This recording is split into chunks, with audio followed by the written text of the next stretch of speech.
Welcome back to my channel. Nandito po ako ngayon sa tabi ng dagat sa Ipil sa province. Ito po na nasa likod na ito ko ay yung inatawag na aroma. Marami po nito na kagamitan kapag mayroon kayong tanim nito sa lipos ng bahay ninyo. Pero ang makikita ninyo dito sa buong Pilipinas, tabi talaga siya ng dagat na bubuhay sapagkat angkop siya sa tabi ng dagat. Ito po ay matinik ang katawan. Ito po.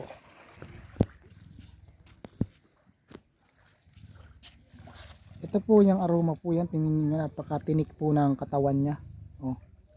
Sulit na sulit, delikado yan, natusok yung mata ninyo. Pero ito po ay talagang marami pong kagamitan.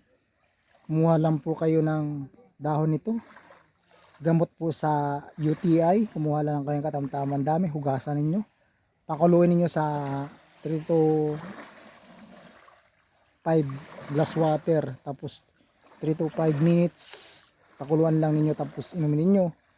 Kung kayo meron na namamagang kasukasuan, likod or tuhod, gamot po ito, mabisa po sa mga anti-inflammatory.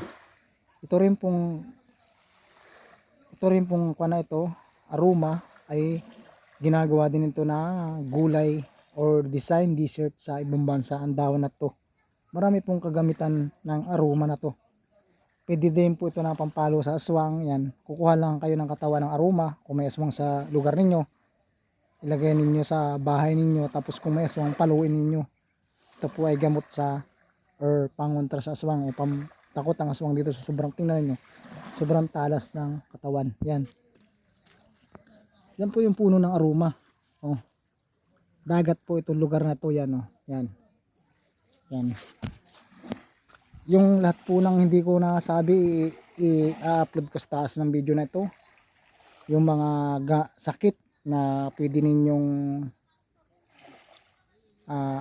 pagalingin ay maaari pong makikita ninyo sa taas ng video na ito. I-upload ko kung saan pa man na iba na mga sakit na gamot itong aroma.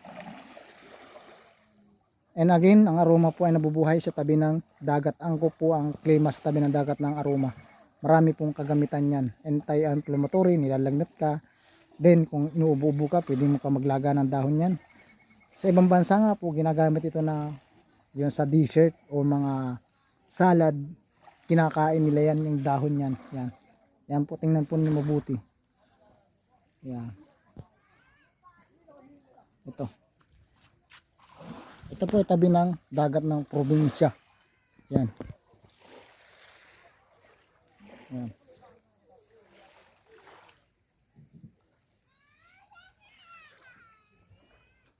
Kaya angkop na angkop dito yung puno ng aroma. Sa hindi pa po nakaka-subscribe, pwede po bang pakihingi ng kaunting tulong. Sa hindi pa po nakaka-likes, paki-likes po and paki-share kung kilala nitong aroma na sa likod ko.